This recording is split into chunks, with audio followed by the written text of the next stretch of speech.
Good morning, everyone, and welcome again to Signals and Symptoms podcast. I'm here with my two besties, Harvey Castro and Edward Marks, which are definitely not just my besties, but the co host. Today, we're going to feature our own Harvey Castro again, because clearly, future of healthcare is from Earth to orbit. But he just actually is working on an amazing book, is AI in emergency medicine, and then we're going to go ahead and talk about all of this. This is just a summary of 11 chapters, but let's talk about this book and then go from there.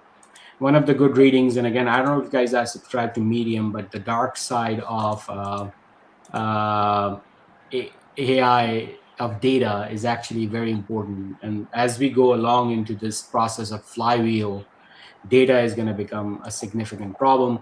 This was very good. Open evidence goes Hippocratic AI. Again, they said that, why use open evidence when you can use Chat GPT? And there's a whole research paper that came out. All of this interesting read. Then, of course, I'm sorry I didn't pull up the open evidence reply to it, but it's a very good read of how things are progressing. And then that's another, because what is it? Is it the large language models outperform specialized clinical AI tools? And then are the benchmarks okay? So those are the kind of things that I've been thinking about. And then going from there, I'm going to share some of my findings directly. But another thing that we're trying to do over here is to ensure this. Before I move into something else, I just want to make sure that you understand a massive big update from Save Life AI.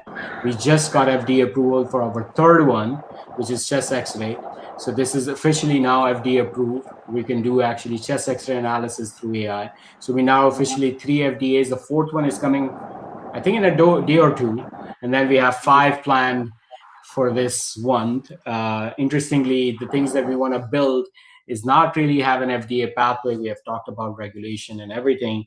So we are now working as Save Life AI as our first FDA breakthrough device. The application is going to be filed by the end of August. I don't know what's going to happen because it's just how it is. Unfortunately, we really need to move the needle, and I cannot just confine myself with a 510K pathway because it's just too limiting. I mean, unfortunately, and we're going to talk to Harvey about this. But here's the biggest update, and Harvey, as an investor, you need to know. We have, of course, the clinical platform, the radiological platform, the data integration platform with EHRs and everything, and then our AI suites. And then, as you know, we believe in what we call clinical radiological intelligence. But while I'm talking to the clients, interestingly, they're very interested in our solutions. They're buying like crazy. But one of the things that everyone is talking about is essentially the complete end-to-end workflow, which we can do agentic. And that's why I'm going to show you some of my updates at the end after we talk about Harvey's book. So we basically moved into what we call AI RCM, basically documentation to dollars, since we are already doing documentation, implementation, and everything. So this is going to be a complete, end-to-end AI RCM solution where you can have denial management, you can have charge management, claims management, also as a voice agent, also as a browser agent, everything end-to-end. Prior authorization, front desk, coding engine, that is ICD-10 coding, not the coding, we think about how to create super bill directly from ISAMD, all of this. This is going to be the last leg that is going to just not just the clinical radiological. And I think I need your help with actually helping. Oh, am I not sharing this? Oh, I'm sorry. Oh, so I'm sorry, the AI RCM. And this is actually going to go ahead and completely. So just to remind you again, AI Suite now has, uh, officially chest X-ray fully FDA cleared. That's third FDA, fourth is coming, etc. And then if you go into AI RCM solutions, we are basically building complete end-to-end workflow from prior authorization, front desk voice, point of service. This is something that this is the last leg before I release it. Coding agents, coding space, super bill, charge audit, everything, claims engine, patient billing, and then of course it connects directly to our operational intelligence, completely fed again from a real freaking company that really uses AI. You know what? I have like freaking seen three demos so that I want to buy a software like for my own company from like quality management systems and all of that. They say AI. I mean, this is like, but they have no AI. So this is coming from a company that is FDA approved. They come over once a year. Then I bend over, take off my shorts, and they do a colonoscopy on me. So just to remind you that that this is it. So we have complete. This is the last leg. We of course initially had clinical and radiological intelligence. And I don't know. I need a better line from you, Harvey, because you're amazing at coming up with this. That how do I put clinical radiological intelligence rather than and then add RCM solutions as well into it. Some major massive updates from my side as far as that is concerned. Now, Harvey, going back to you, uh, why do you keep writing books, man? Nobody reads them. I'm just messing with you. So what? It So comes that's why back we to did Ed too, podcast. right? Ed and I don't read book writers.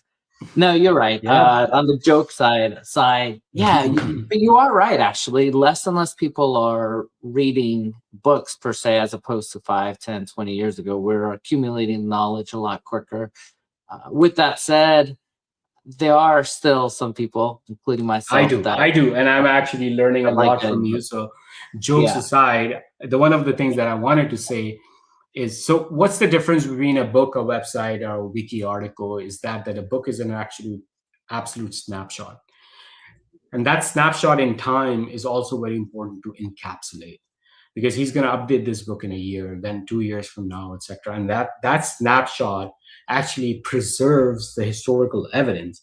And I'm going to be very excited to see at some point in time that how fast he has to update the book with with this AI now. So it is this snapshot of intelligence, comprehensive, combined, is extremely important as we move forward, not today, but also in future as well. Sorry, Harvey, go ahead. Well, no, you're right. To that point, I feel like I can move a lot quicker than the book publisher. So I started this year a series called Pivot or Perish. And on my website, I have an AI agent that takes that book and updates it every month. So you buy the book, and then after that, you go on the website and it just updates you every single month. So it's a way of keeping up the latest data, the latest information, Hmm. without having to go out and buy a book or wait for the second edition. Eventually, I see the book publishers doing the same. Hmm. I agree with you. So tell me about this. Why, as you said, I'm going to play Harvey now. Harvey, like always, the main question is why. So why write the book in the first place, and then what is this book about? It was a blessing. When I wrote ChatGPT in Healthcare in the year 22, book publishers started reaching out for the second edition. And during that period, or throughout the years, Wiley reached out. And I was really honored when they said, "Hey, Harvey, we want to write a book in emergency medicine, AI. We want your personal stories, how you went through it, and how you see it today." And I'm really excited.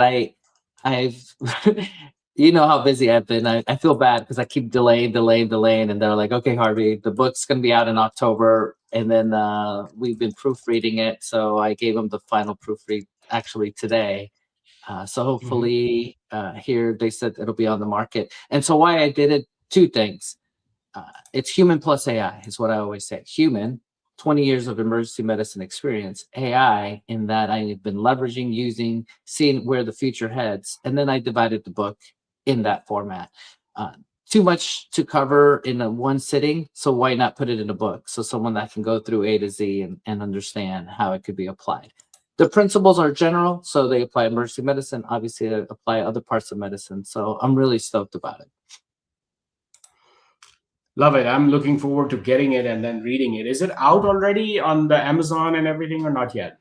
It's all on pre-orders. It's on Amazon, and I didn't realize it's at Target too. So, so they're all having Oh, pre-sales right now. So I was kind of stoked about awesome. it. We'll put the links. Hera, can you find it and put Yeah, it in the comments, the pre-order links, and we'd love to do so. So now we talked about the why, which is clearly there is a need, and then of course we're looking at AI in this. Actually, before I go, Ed, do you have your first question for Harvey about the book?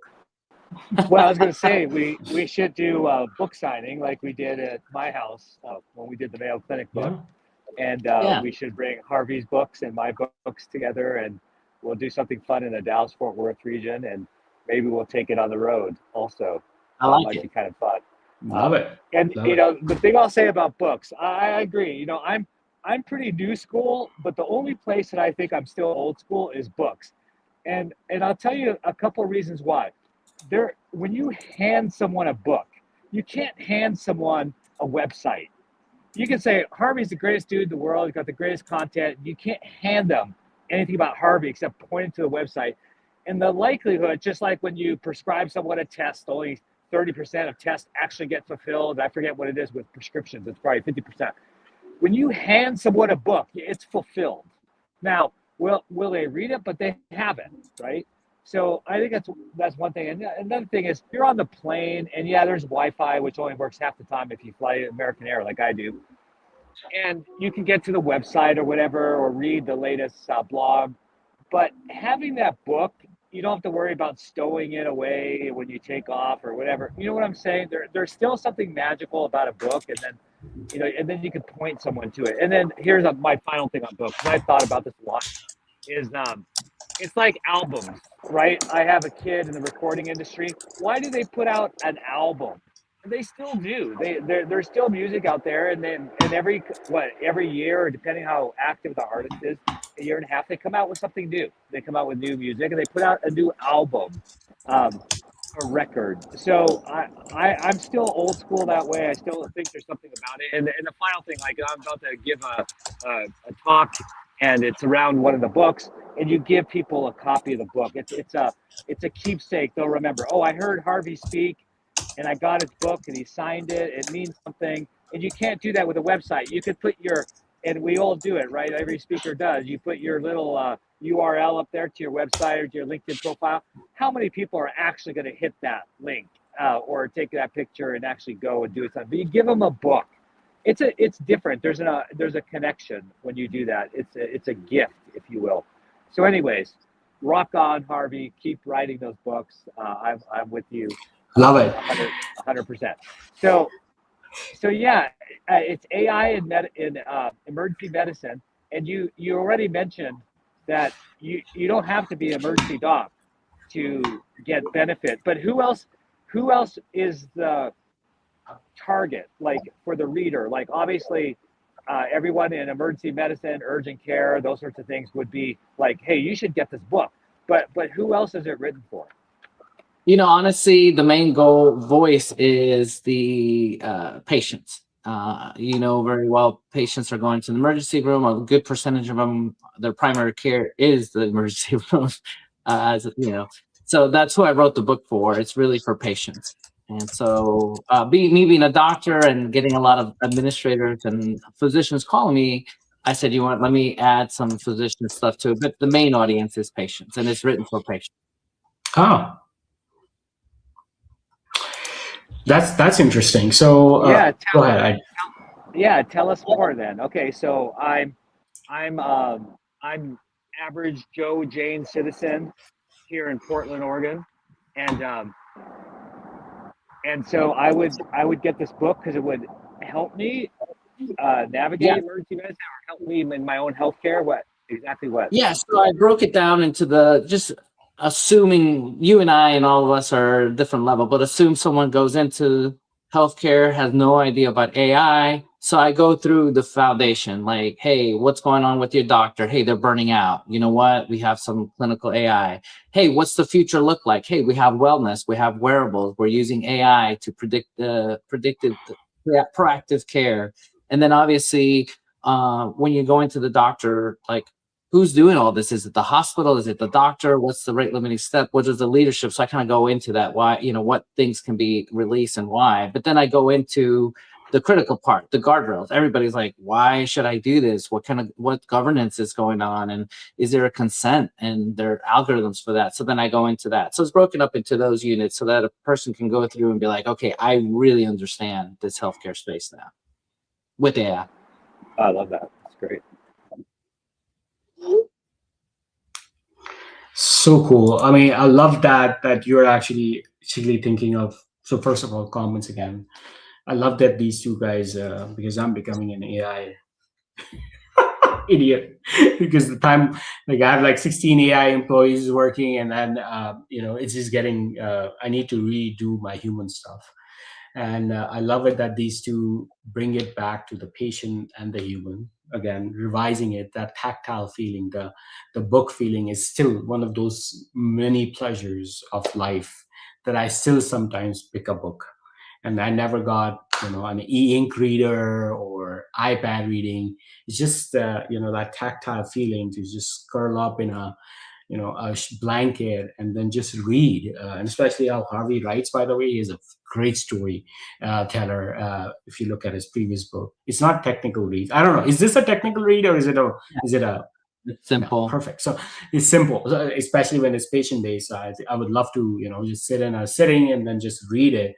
There's something to, move the page that brings you, that dopamine hit too, by the way, at least me personally. So thank you, Edward, to realizing that again, the humanity of things in the age of AI.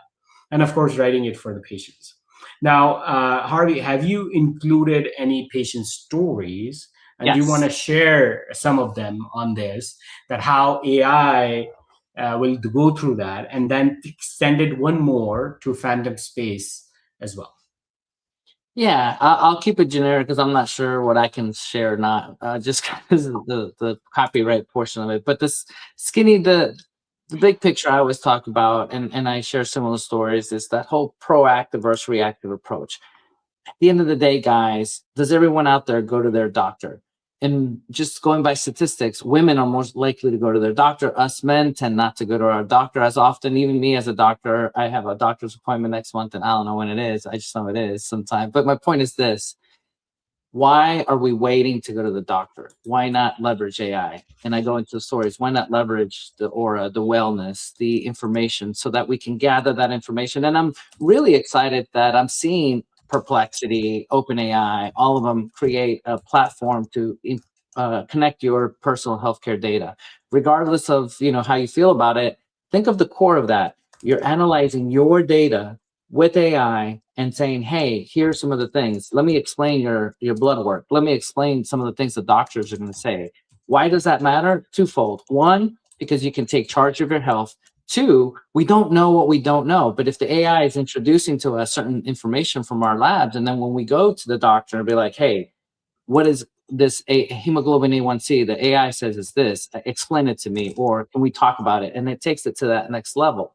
I want everybody out there to realize in the United States, you're lucky to get 13 minutes is the national average with your doctor. 13 minutes of medical expertise. We need more, and I'm glad to see these tools giving us more information. So cool. So cool. Add your thoughts on that, because again, as a physician, I'm going to come back as a physician mind headset, but as a general consumer of healthcare, and not only general consumer of healthcare, as a board member of hospital systems, what do you think about this? Well, I am a huge proponent.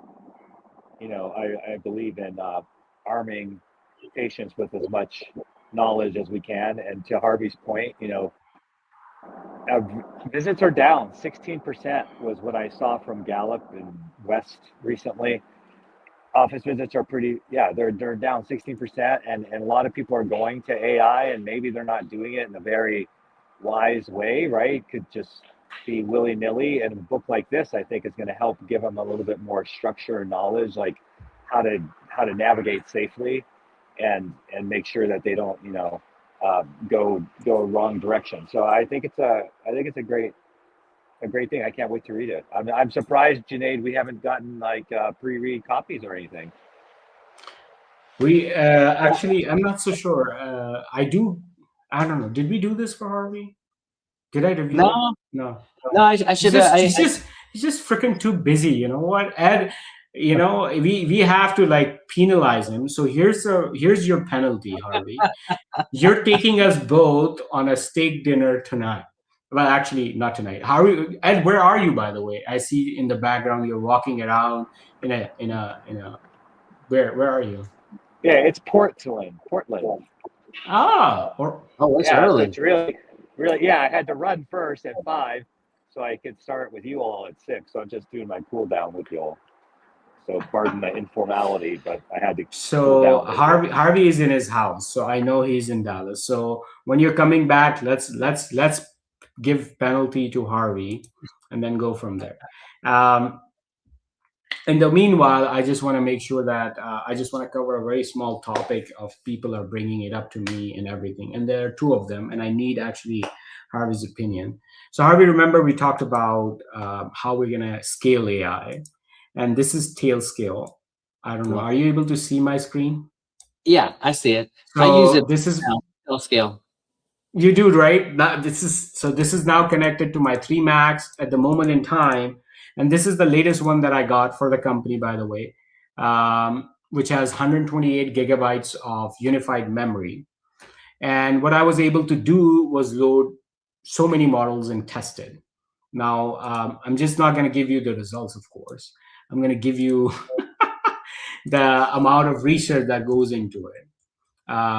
This is my research platform, by the way, Corpus, and then you go into, AI and infrastructure. We look at, infrastructure providers. If I'm going to go with Cerebrus, all of this, price comparison, speed comparison, accuracy comparison. It's just an insane amount of work just to understand that. And then, of course, we have model cards. What are the agentic that we can use? What is the Gemma? And by the way, since I'm going to forget, I'm going to talk about this QAT quantization. And then, of course, the issue of Quinn, which has all the way from 2B, 4B, 9B, 27B, and now 36B. So I actually tested this out on a local model, and it is giving me 100 tokens per second speed. Just to let you know, by comparison, 100 tokens per second is considered production grade. So, and then there's an equivalent, by the way, Gemma model, which came out, which we are potentially going to move forward with, but after testing. But here's my problem, Harvey. Except for Google that released Gemma, it is an onslaught. Like, it's insane that how. Sorry, just to be fair to US, Inkling is another one. We could talk about this, but anyway, it is an onslaught of models that are coming from Chinese companies, which includes this small models that I use as router models and tool calling models.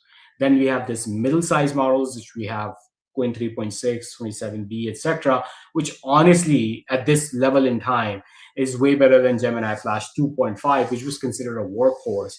And then lastly, frontier level models, especially Kimi K3, which like blew the waters off for people. So first step back, which is very interesting now. What the hell are you going to do with space? Because if you every single GPU squeeze, you can do so much more in space with these small, medium, frontier level models. That's going to be the last one. So first of all, what are your thoughts in general, how the industry is moving and how US companies are going to move in terms of model development and all of that and GPU consumption? Then the second one would be that should we even use Chinese models? Because that's a big debate. Should we actually ban them? Is there a significant security risk? I think I need your opinion on that. And then lastly, come back to how do you project it forward in the next 3 to 5 years? I'm sorry, I'm going to take a call, but go ahead. I'm listening. Yeah.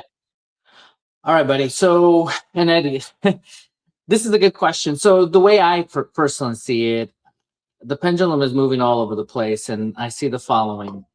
Think of it from small, middle, large. On the small scale, we have our phones, we're using them daily, and we are able to start putting models here. Why does that matter? It's because if the model's on the phone, now instead of me asking a question, waiting for the server to hit, going to AI, ChatGPT servers as an example, process, and then coming back, even though to us that may not mean much time, but to Ed's point, if he's on the plane, there's bad Wi-Fi, there's nothing that's reliable. Now it's processing on your phone. So with that principle, I feel like several things are happening.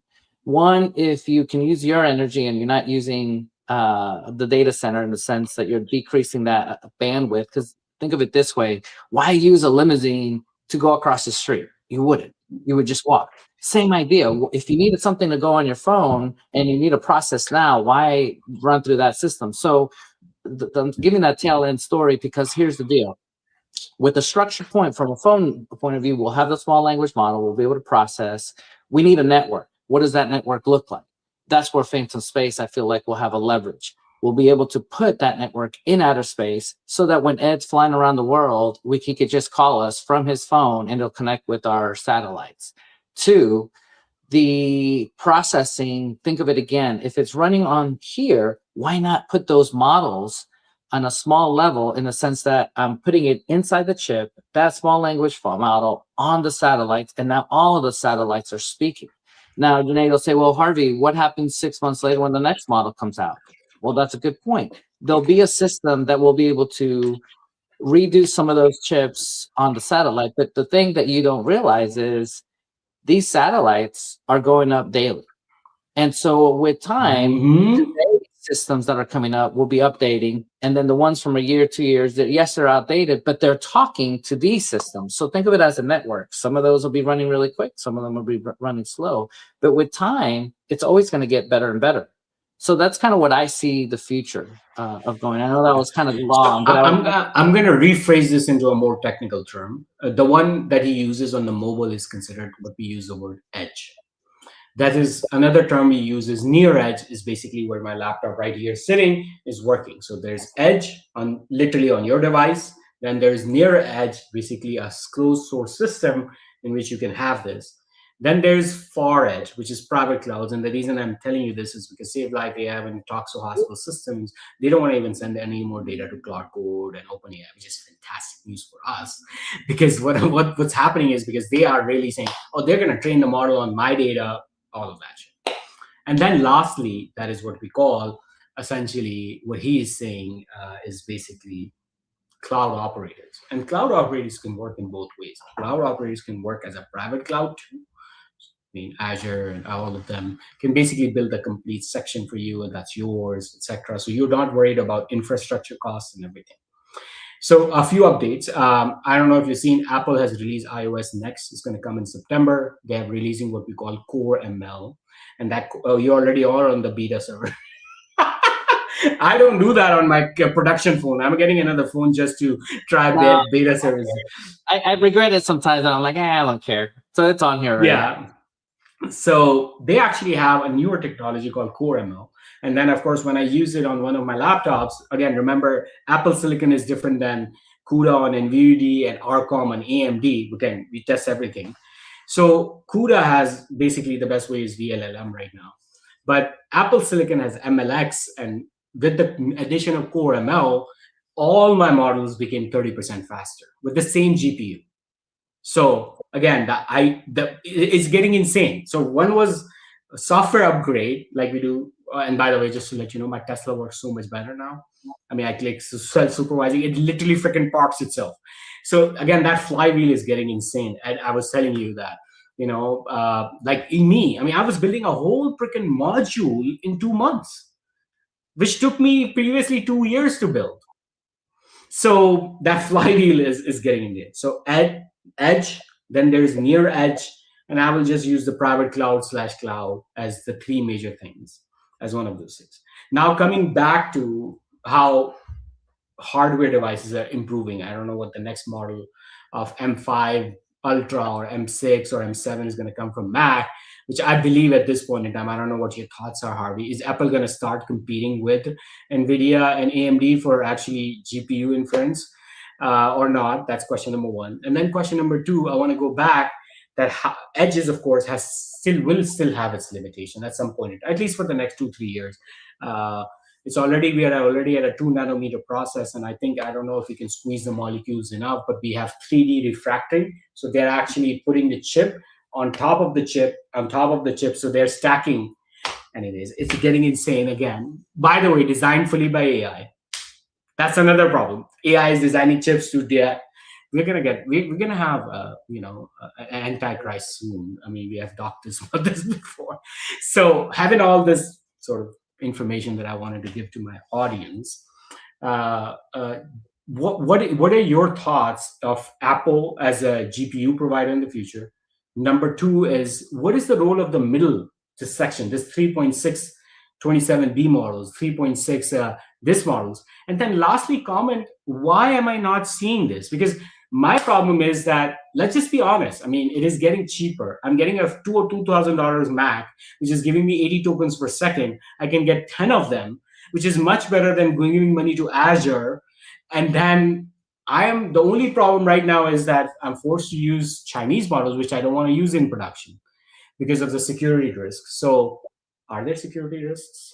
Or am I just being, let's just do it. And then lastly, why Americans companies are losing, because you didn't talk about Kimi K3 either, which is, by the way, I've been using it and it's goddamn better than Opus 4.8. I haven't tried it with Opus 5. A lot of information for you, Harvey. I need your opinion. And Ed, you need to learn this, man. I know you don't test this on a regular basis, but is it, and that's what I was telling you before the meeting. It is so hard for me to even present all of this. Do you get it? Like, I can't sit no, it's a there lot. and make presentations. No, Yeah. this Go is ahead. so good, buddy. Gosh, you got me like thinking. I'm like, and that's why I'm drinking my coffee, bud. No. All serious is the following. These models are getting better and better, and I see two things to your point. The models are becoming better, so you don't, to my analogy earlier, you don't need the limousine because now the limousine is the Ford, but the Ford has gotten so much better that it's like riding the limousine, my analogy. And so with these models dropping and these chips getting better and better, to your first part of the question, what's going to happen? I call it the bell curve. We're going to have everyday users, like, let's not say you and I, but the majority of the population that uses an iPhone. But the processing power that's going to have is going to be so superior. And that's going to give the Apple a competitive advantage in that they have the numbers. They have so many people using the devices, and they'll be able to create a network quicker. And another concept is we don't know what we don't know. But by Apple having this leverage, they're going to start releasing applications that the average person will be like, oh, I didn't know my phone could do that. But to Junaid and I and Ed, we're like, oh no, this is AI and this is how you're doing it. But for everybody else, they'll just get it to that point. And so the reason it matters that their chips happens is because it starts bringing that people to their ecosystem. Now, what's interesting is you have Elon Musk doing chips now. And when that starts hitting, that's going to really be interesting, because what's going to happen to NVIDIA is NVIDIA and Elon Musk start fighting. What will it be? It'll be interesting because he has the power, he has the AI. And when I say power, solar energy and all that, and you put it all together, and soon he'll have the data centers in space, he's going to have a crazy ecosystem to give him a competitive advantage. And so to your point, what's going to happen is these chips will start going down. The amount of data that we need, everybody's saying, oh, these edge technology, all this stuff, we really won't be able to, we don't need data centers as much. My argument is you guys are not thinking about this truly. If the price goes down, the demand is going to start going up because more and more people will realize, let's use this more and more. So then that's going to increase the demand. You and I didn't even know about an iPhone when we grew up, most of us. And so now look how much we're using this thing. I'm freaking programming on this when I'm on trips now, on vacation. I'm like on this, like left and right. I couldn't do that even a couple of years ago. So my point is, we don't know what we don't know. The chips are going to get better. We're going to start having applications that we even thought of. Some I'm trying to patent for space, just to put it on the side, because I feel like this is coming. Where are we headed with all of this is a bridge where, do we go with American models? Do we go with outside models? And here's the risk from a US point of view. If China gives away all these models, to Janae's point, where DeepSeek is pennies compared to these others, and they're literally just giving it away, what will happen is what? The standard will become DeepSeek, where people are like, dude, I'm just going to DeepSeek. It's cheaper. And then everybody builds their infrastructure around these Chinese models. And then later they're like, you know what? We own 90% of the market right now. So for that point, it makes it a risk for the United States. And if the US says, no, United States is going to cut all these models out, you cannot use them, then that's going to be an issue, because these models are so easy to download and use yourself that it's going to be hard to enforce. Like, are you really using them or not? And then from a competitive point of view, if the United States is like, hey, this is a capitalist market, we allow everybody to compete, then that's going to be hard. How do you now say you're not going to allow others to compete? And so what I foresee happening, is I foresee them getting, this is just me, my biased opinion, pushing hard also for the open models to be just as good as those. The reason I'm biased to say this is the reason I believe some of these Chinese models are so strong is because they have the government behind it and it's helping the companies out. Whereas the US is like, no, OpenAI, Anthropic, you do your thing. And I think that is why we're starting to see this merge where US government owns part of Intel. Like, who would have thought of that? And so 10%, not even a small portion, 10%. I'll take 10% of that. Yeah. And so think about what's going to happen if they're doing that. Are we going to start pivoting towards these models where it's US and Anthropic and owned together, US and OpenAI owned together, where now it becomes a competitive thing where the US is like, we don't want to lose money to China. So it'll be quite interesting. Where are we going to be? And this is today. And I think things are moving so fast that I'd love to have the same conversation in 6 months because I think the whole game will be different. Real fascinating. Yeah, so cool.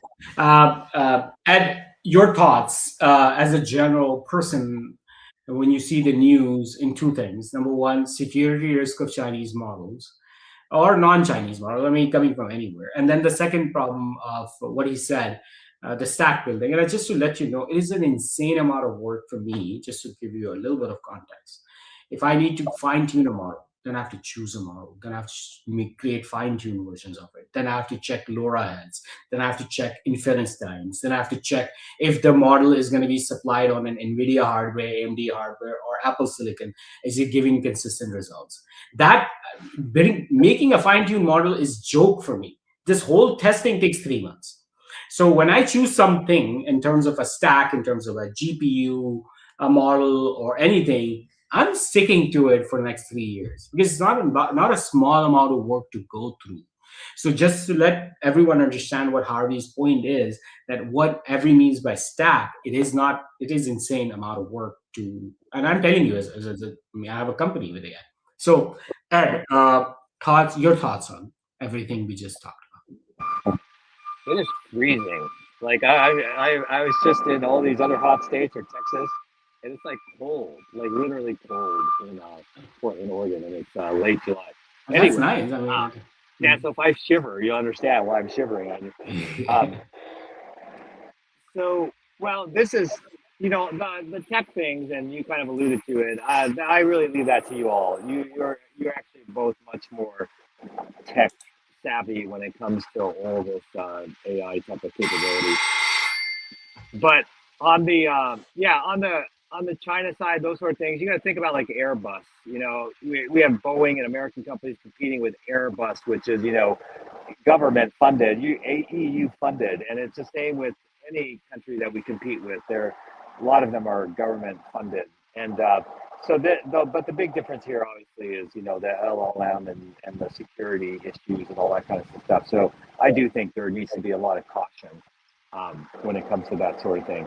So I don't want to opine on the technical because I think you already covered it pretty well, and again, it's a little bit out of my knowledge frame. So let me just give you a little bit of background on the model. The model is essentially still a black box. So they have trading and they have this. Now, it is a big issue, right? I mean, everything is built on top of everything, right? I mean, I'm not writing a calculator app. There are tons of it on the available open source. I'm going to use that. I mean, it's just not use feasible. So there's a whole thing. This is called SBOM. It is actually software bill of material that I have to submit to FDA. What that means is that I need to tell them that exactly any open source libraries I've used and have actually created a whole process in which I have literally at the library level any security risks. By the way, this is how invasive FDA is. When I was saying bend over, they were really bending me over. So when I say that's why I'm telling you. Now the problem with the model is, at least in this one, I know this is a Python code, this is JSON code, we have AI reviewers, we have human reviewers, we have security checks, tons of shit. How do I deal with the black box?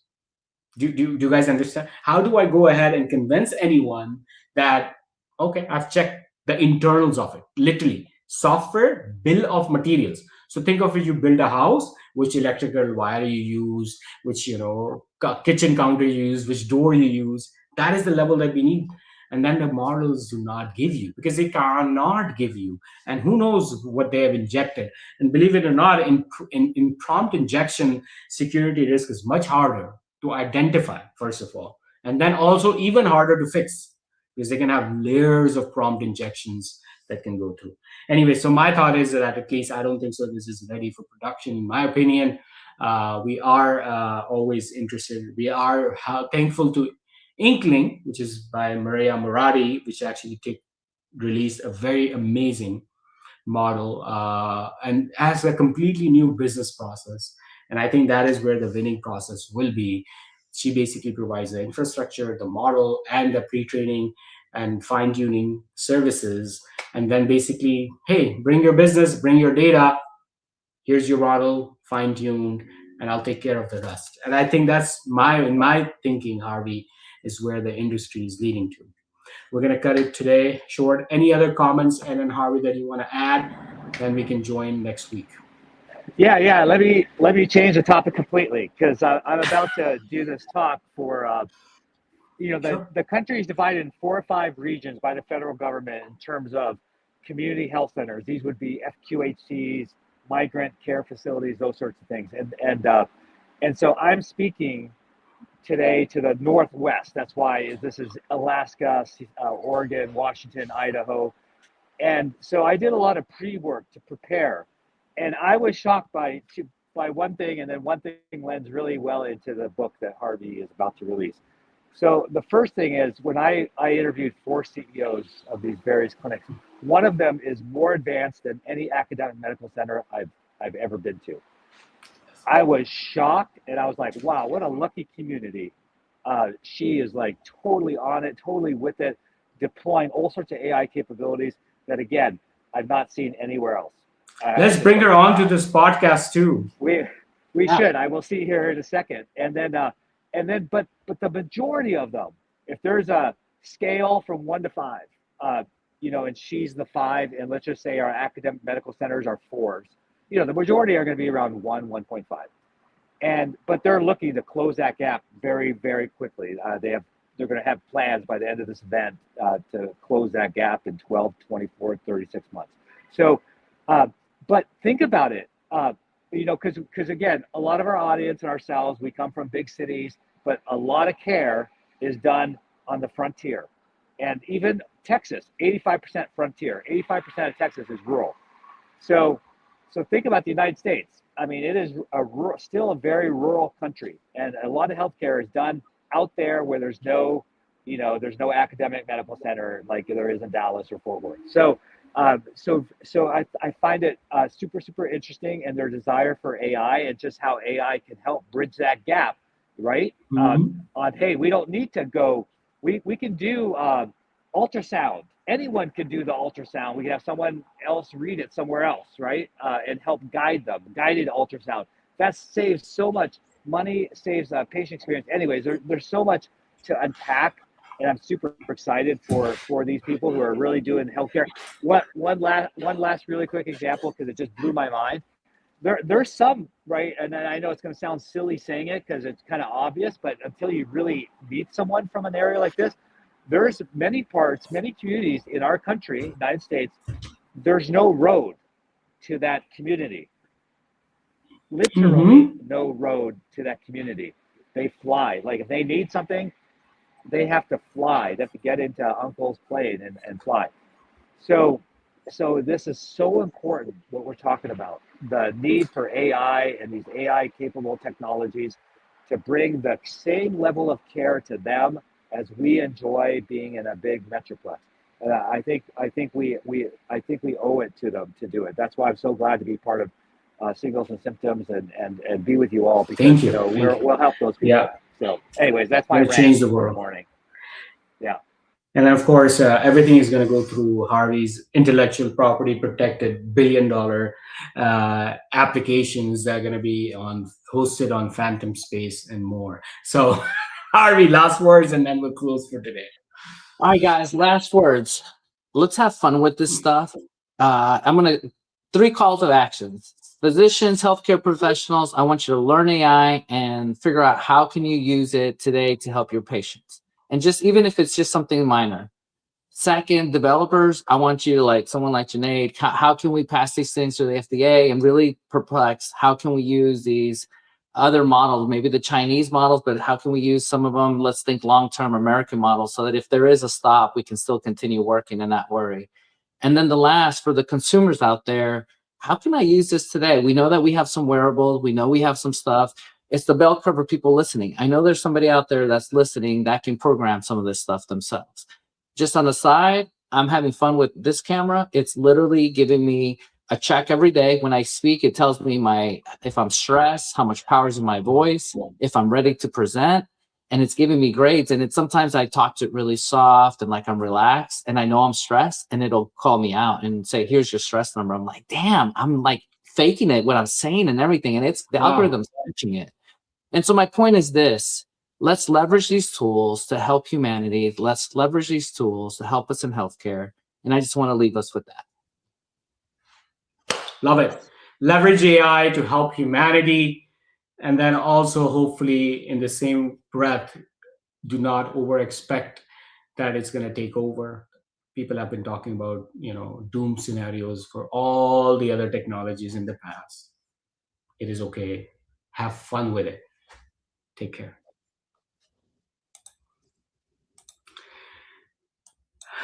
Hey, buddy.